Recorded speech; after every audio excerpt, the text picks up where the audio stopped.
마가복음 6장 7절로 13절 말씀 함께 읽도록 합니다. 12제자를 부르사 둘씩 보내시며 더러운 귀신을 제어하는 권능을 주시고 명하시되 여행을 위하여 지팡이 외에는 양식이나 배낭이나 전대의 돈이나 아무것도 가지지 말며 신만 신고 두벌 옷도 입지 말라 하시고 또 이르시되 어디서든지 누구의 집에 들어가거든 그곳을 떠나기까지 거기 유하라. 어느 곳에든지 너희를 영접하지 아니하고 너희 말을 듣지도 아니하거든 거기서 나갈 때 발 아래 먼지를 떨어뜨려 그들에게 증거를 삼으라 하시니 제자들이 나가서 회개하라 전파하고 많은 귀신을 쫓아내며 많은 병자에게 기름을 발라 고치더라. 아멘. 제자들을 보내시며 라는 제목으로 아침 묵상 함께 말씀 나누도록 하겠습니다. 예수님께서 제자들을 부르실 때 하셨던 말씀이 나를 따라 오너라 라는 말씀이셨습니다. 그리고 주님은 이어서 내가 너희로 사람을 낚는 어부가 되게 하게 하시겠다라는 것이죠. 우리가 예수 그리스도를 따르고 예수 그리스도를 쫓아가다 보면 우리의 현재의 모습은 무엇이 되어야 하냐면 사람을 낚는 어부가 되어야 하는 것입니다. 우리는 그것을 복음의 사명이라고 우리들에게 이야기하고 있습니다. 그렇습니다. 우리는 복음을 전하는 자로 이 땅 가운데 삶을 살아가야 하는 것이죠. 예수님이 제자들을 부르셨을 때 그들과 함께 있기를 원하셨지만 또한 그 제자들을 보내시면서 주님은 그들이 복음의 사명을 감당하기를 원하신 것입니다.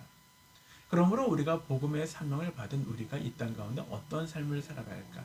이 복음의 사명을 감당하기 위해서 우리는 첫 번째, 우리는 교회 공동체라는 사실을 이해해야 하는 것입니다. 우리는 교회 공동체라는 사실을 알아야 하는 것이죠. 7절 말씀에 보면 12제자를 부르사 둘씩 보내시며 라고 말씀하십니다. 우리가 예수님을 믿게 되는 것은 개인적인 것이죠. 주님이 나라는 존재를 부르셨습니다. 내가 주님 앞에 나아갔죠. 내가 주님 앞에 구원의 백성이 되어진 이후에 나는 나 혼자만의 문제가 아니라 우리라는 교회라는 공동체 안에 속하게 되는 것입니다. 그러므로 우리는 하나님 안에서 공동체를 이루는 교회가 되는 것이죠. 신약교회의 모형은요, 예수님의 12명의 제자입니다. 그것이 바로 신약교회 공동체로서의 첫 번째 모습이셨다는 것입니다. 주님은 이렇게 우리를 개인적으로 부르셨지만 우리가 주님의 사역을 감당하기 위하여 우리라는 공동체 안에서 둘씩 짝을 지어 하나님의 일들을 감당하게 하셨습니다. 왜 2명인가? 2명은요, 증인으로서의 최소 단위였기 때문입니다. 신명기 19장에 보면 내가 어떠한 사람의 증인이 되기 위해서는 한 사람이 아닌 최소 인원이 2명이었다는 것입니다. 주님은 공동체로서의 최소의 인원, 그것이 예수님의 12명의 제장에서 시작되어지고 있음을 우리들에게 말씀하고 있는 것입니다. 예수님은 제자들이 보는 앞에서 승천하시면서 마태복음 28장 19절, 20절에 보면 그러므로 너희는 가서 모든 족속으로 제자를 삼아 아버지와 아들과 성령의 이름으로 세례를 주고 내가 분부한 모든 것들을 가르쳐 지키게 하라. 너희는 이제 개인적으로 구원받은 너희가 하나의 공동체로 이뤘다면 너희는 그 공동체의 확산을 위하여 가르치고 세례를 주고 분부한 모든 말씀을 그들에게 들게 하라. 그들로 또한 제자를 삼으라 라고 말씀하고 있는 것입니다. 두 번째로 주님은 제자들을 보내면서 어떠한 말씀을 기대하셨냐면 주님의 능력을 신뢰하기를 하나님은 기대하셨습니다. 8절에 보면은 명하시되 여행을 위하여 지팡이 외에는 양식이나 배낭이나 전대의 돈이나 아무것도 가지지 말며 9절에 신만 신고 두벌 옷도 입지 말라 하셨다라고 말씀하십니다. 한마디로 얘기하면 지팡이 그리고 신발만 소유해라라는 것입니다. 그 모든 것들을 여벌로 갖고 있지도 말고 소유하지도 말라라는 것입니다. 최소한의 것으로 준비하라라는 것입니다. 자, 그러면 그 외의 거는 필요가 없나요? 아니요. 필요하죠. 그럼 그 외의 것들은 어떡합니까? 네. 그 나머지는 주님이 책임져 주시겠다는 것입니다. 그래서 주님을 의지하라는 것입니다. 전도자에게 있어서 복음을 전하는 자에게 있어서 가장 중요한 것은 내가 이것을 할 수 있는 돈이 있나? 내가 이것을 할 수 있는 여력이 있나? 내가 이 일들을 위하여 나는 다른 것들을 다 포기해야 되나? 아니요. 주님은 그 모든 것들이 우리에게 필요한 걸 알지만 그것에 얽매이지 않기를 원했습니다. 오히려 그 상황 속에서 누구를 의지하라? 주님을 의지하라. 주님을 의지하지 아니하고는 우리는 복음을 전할 수 없기 때문인 것입니다.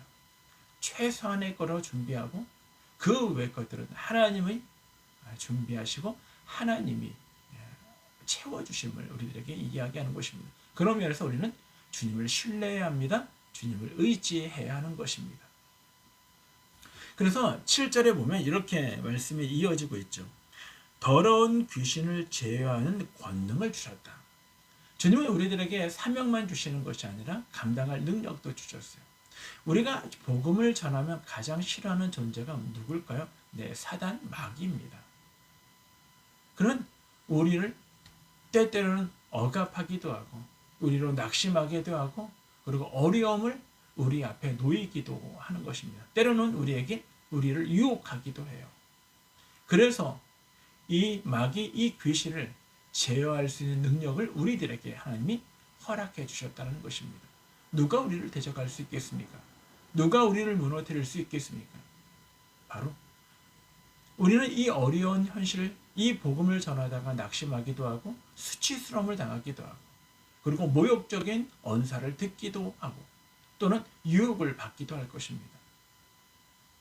근데 이 모든 것들 우리에게 복음을 전하는 복음을 전해도 그 복음을 듣지 않는 이유가 무엇입니까? 근데 그것은요 바로 다른 것이 아닙니다. 마귀 때문인 것입니다. 근데 그 마귀를 제어할 능력을 우리에게 주셨다라는 것입니다. 이 사실을 너희는 믿어라 라고 신뢰하라 라고 말씀하고 있는 것이죠. 세 번째는요. 우리는 환영을 받기도 하고 핍박을 받기도 한다라는 것입니다. 우리는 환영을 받기도 하지만 핍박도 우리에게 있습니다.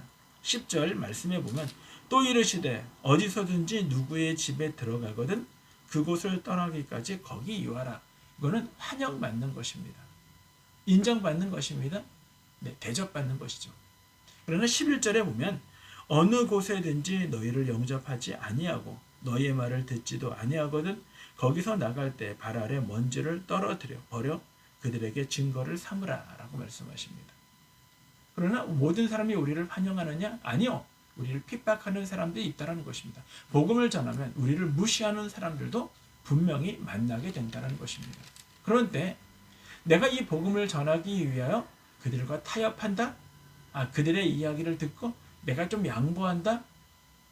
아니면 그들의 언어로 복음을 전한다? 아니요, 그러지 말라는 것입니다. 왜 그들이 우리의 말을 듣지 않을까? 왜 우리의 말을 거부할까? 복음을 듣기를 싫어할 건가?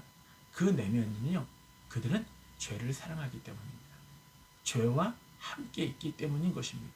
그래서 우리의 하나님의 말씀을 듣기를 거부하는 것입니다. 하나님의 말에 귀를 막는 것입니다. 나는 몰라, 모르겠어, 안 믿을래 라고 거부한다는 것입니다. 그때 주님은 뭐라고 말씀하십니까? 그를 설득하기 위하여 세상적인 방법을 동원하지 말라는 것입니다. 그래서 발에서 먼지를 떨어버려라 라는 것은 그와 관계를 가까이 하지 말라는 것입니다. 그들의 방법으로 우리가 접근하지 말라는 것입니다. 그 모든 것들은 하나님 앞에 내어 맡기라는 것입니다. 나는 당신들의 생각, 당신들이 요구하는 것에 참여할 수 없습니다 라는 의미로 발에서 먼지를 털어버려라 라는 것입니다. 네, 하나님의 복음은요 세상의 논리나 세상의 방법으로 전할 수 있는 것이 아닙니다. 그들의 마음을 원하는 대로 해줘서 복음이 그들에게 들어가지 않는다라는 것입니다. 복음은요 우리가 생명을 구원하는 것은 우리의 능력이나 우리의 장깨나 우리의 지식이나 아니면 우리의 술수에 있는 것이 아닙니다. 하나님의 은혜에 있는 것이죠.